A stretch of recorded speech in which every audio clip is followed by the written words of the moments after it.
용용이의 경제학 교실. 안녕하세요. 용용입니다. 오늘은 부채에 대한 이야기를 해보려고 해요. 그래서 우리나라에서 많이 사용하고 있는 GDP 대비 국가 부채가 47.2%라는 뉴스를 봤었거든요. 그래서 그 뉴스에서 나온 내용을 토대로 이야기를 해보려고 하고 있고요. 이 부채에 대한 개념이 점점 바뀌고 있는데, 일단 과거에는 우리나라가 IMF를 경험한 적이 있거든요. 외환 보유고가 부족해서 외채를 갚는 과정에서 조금 이제 문제가 있어서 이제 돈을 IMF로서 긴급 금융 구제를 받은 적이 있어요. 그래서 우리나라의 많은 사람들이 그 당시를 떠올리면서 부채 자체를 조금 이제 가지면 안 되는 거야. 혹은 부채는 안 돼, 나쁜 거야라고 인식하는 경우가 있고요. 또 이제 최근에서 젊은 세대들은 부채를 활용해서 레버리지를 활용한 투자도 많이 하고 있거든요. 그래서 이 같은 경우 이제 부채를 적절하게 잘 이용하면 좋은 거야. 우리가 뭐 부채를 꼭 줄일 필요가 있는 게 아니라 필요에 따라서는 부채는 늘려나가고 내가 관리할 수 있는 범위 내에서는 이제 더 늘려도 돼라고 생각을 하는 경우도 있고요. 또 이제 최근에 이제 정권을 잡은 이 대통령 같은 경우에는 MMT 이론을 좋아하기 때문에 국가 부채는 갚는 것이 아니라 관리하는 것이다라고 이야기할 만큼 이제 MMT 이론에는 많은 관심을 가지고 있고 그에 따른 국정 운영을 하겠다라고도 이미 이야기를 해 놓은 상태고요. 그렇기 때문에 이제 많은 사람들이 국가 부채를 늘리는 게 문제가 된다 라고 생각하는 경우도 있고, 또 국가 부채가 늘어나는 부분에서 우리가 관리만 잘해주면 되지 국가 부채가 얼마가 늘어나도 우리에게 무슨 상관이냐 라고 생각하는 경우도 있습니다. 물론 국가 부채라고 해서 이걸 무조건 갚아야 된다 라기보다는 이걸 잘 관리하는 게 맞다라고 저는 생각을 하고 있고요.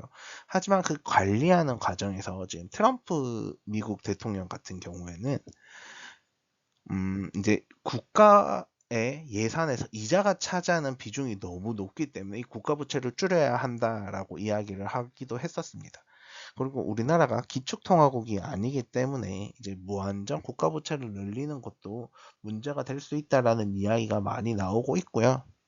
그리고 또 이제 우리나라에서 앞에 이야기했던 대로 IMF 시기를 경험했었는데, 사실 그에 대비해서 우리나라가 외환 보유고를 상당히 많이 보유하고 있는 나라긴 하거든요. 그래서 우리나라가 필요 이상의 외환 보유고를 계속해서 가지고 있어야 하느냐에 대한 문제 제기도 나오고 있는 부분이 바로 이 국가 부채에 관한 이야기라서 오늘은 국가 부채에 대한 이야기를 좀 해보도록 하겠습니다.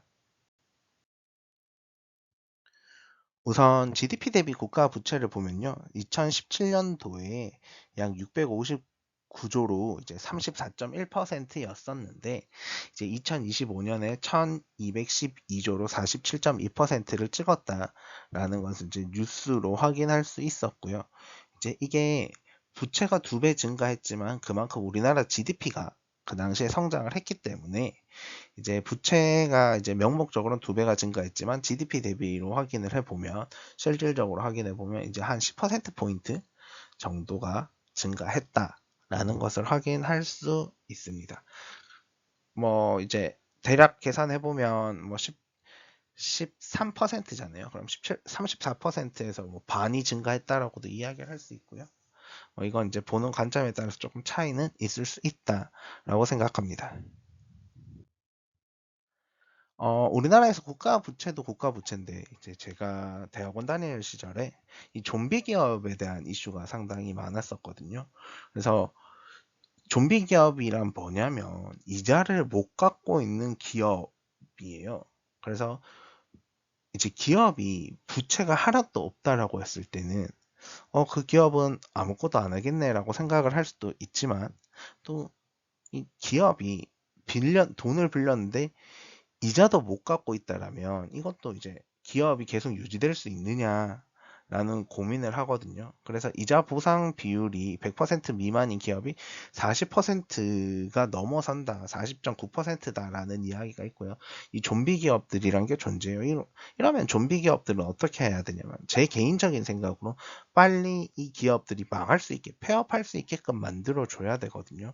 그런데 이 기업들이 폐업하지 못하게 하고 있다는 것 자체가 사실 좀 문제라고 생각을 하고 있고요. 또 여기에 이 폐업을 못 시키는 데는, 여기에는 이제 뭐 사장님만 일하는 게 아니라 종업원들이 있잖아요. 그들의 생계도 또 달려있는 문제이기 때문에 이걸 함부로 폐업을 못 시키고 있기는 해요. 하지만 이런 좀비 기업들이 늘어나고 있다라는 것은 기업이 존재하지만 기업이 이자를 갚지도 못하고 있는 상황이기 때문에 이런 기업들은 빠르게 정리가 돼서 구조조정이 조금 필요하다라는 생각을 개인적으로는 하고 있습니다. 또한 이제 가계부채도 상당히 문제가 되는데요. 이 가계부채가 예전에 막 천조를 넘어가니 많이 했었는데, 이제 그게 한 10년 전 이야기거든요. 그런데 이제는 2299조, 한 2300조 가까이 됐다라고 이야기를 할 수 있고요. 이게 GDP 대비 89.5%가 된다라고 이야기를 합니다. 그래서 이제 이 가계부채라는 걸 생각해 보면, 이 가계부채가 차지하는, 우리나라에서 가계부채가 차지하는 게 주로 부동산 관련이 많고요. 그 다음에 부동산 관련이 제일 크거든요. 뭐 신용거래 같은, 신용카드 사용이야 뭐 그달그달 갚아가니까. 그러면 이제 이 부동산이 문제인데, 이 부동산 가격과 매우 밀접한 관련이 있어요. 그래서 우리가 이야기를 해볼 때 이 부동산 가격이 내려가면 사람들이 쉽게 살 수 있지만, 기존에 산 사람들이 이 부채를 통해서 이제 집을 구매하잖아요. 그랬을 때 이 내가 가진 부채보다 집값이 더 떨어지게 될 수 있는 위험이 생기거든요. 그래서 이게 하우스 푸어의 문제가 발생하게 되는데, 그래서 우리가 집값을 낮추고 싶어도 낮추지 못하는 이유 중에 하나가 이 가계부채거든요. 그래서 실제로 하우스 푸어들이 많이 생겨서, 이 내가 집을 대출을 통해서 집을 샀는데 이 내 대출금보다 집값이 낮아지는 경우가 발생해 버리면 이들이 이제 다 신용 불량자가 될 거고, 우리나라의 대부분의 가계부채는 이 부동산에 연계가 돼 있는데, 이러면 은행이 한두 개가 이제 위험해질 수 있다라는 계산까지도 나오거든요.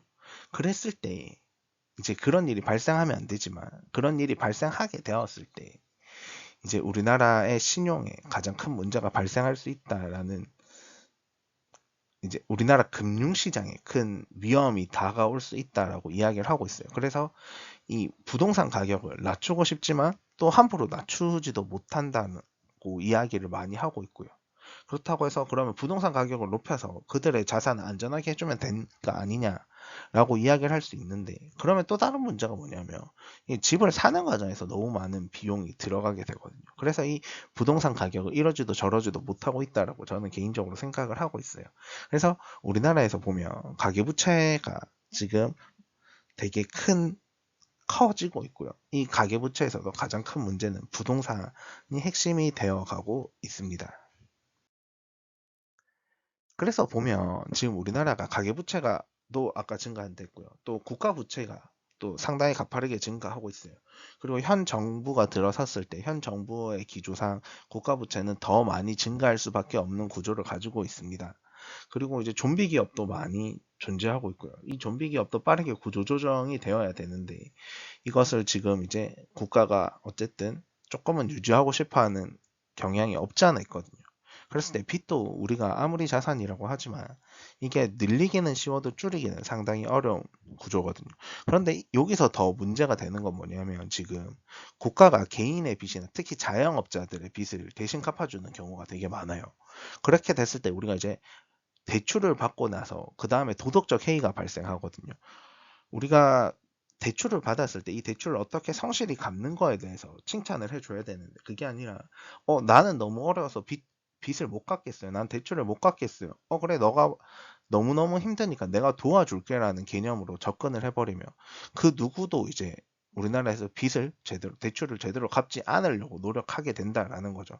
그랬을 때, 그럼 기업적인 측면에서 봤을 때 좀비 기업이 더 많이 증가하게 될 거예요. 좀비 기업이 더 많이 증가한다는 거, 우리나라에서 당장은 성장해 보이는 것처럼 보이지만 그 내실은 전혀 갖추지 못한다라고 이야기를 할 수 있거든요. 그렇게 보면 이제 이 빚을 어떻게 잘 관리하느냐, 어떻게 잘 갚느냐도 되게 중요하다라고 이야기를 할 수 있어요. 뭐 저번 주에 이야기를 했지만 우리나라 국가 부채가 계속 증가하면서 원화 가치가 떨어지는 모습을 우리는 봤었잖아요.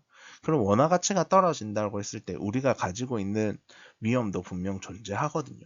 이게 환율이 오른다고 해서 무조건 좋은 것도 아니고 환율이 떨어진다고 해서 무조건 좋은 것도 아니고 어쨌든 그걸 관리를 잘 해줘야 되는데 국가 부채는 어쨌든 늘어날 거고요. 그럼 원화 가치는 더 떨어지게 될 거예요. 그랬을 때 우리가 수출로 이제 많이 먹고 살았는데 거기에 대해서 우리가 이제 환율을 조작하는 국가라는 오명도 받기도 했었거든요. 그러면 우리가 여기에 대해서 이제 분명 수출을 하는 과정에서 손해 보는 것도 생길 거고요. 또 EU나 미국에서 이제 관세를 매기기도 시작했고요. 그랬을 때 우리가 보는 피해라는 것도 분명 존재하고요. 또 가계대출이나 기업의 대출을 봤을 때 이제 대신 갚아줬을 때 생길 수 있는 도덕적 해이 분명 발생할 수 있고요.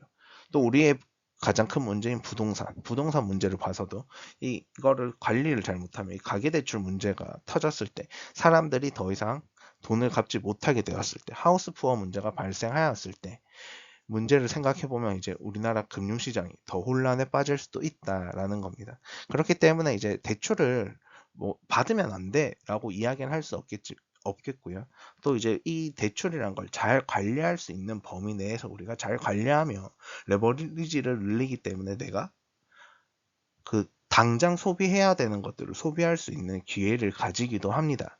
하지만 그렇다고 해서 이 무분별하게 늘리다 보면 결국 내가 감당할 수 없는 한계점이라는 게 분명 존재할 거고요. 이것을 넘어섰을 때 나에게 돌아오는 피해라는 것과 나에게 돌아오는 피해뿐만 아니라 국가적인 손해도 분명 존재하고 사회적인 문제도 많이 발생하게 될 거거든요. 그렇기 때문에 이것을 이제 관리할 수 있을 때 잘 관리하는 것이 중요하지 않을까라고 생각합니다. 질문 있으시면 댓글로 남겨주시고요. 구독과 좋아요는 필수입니다.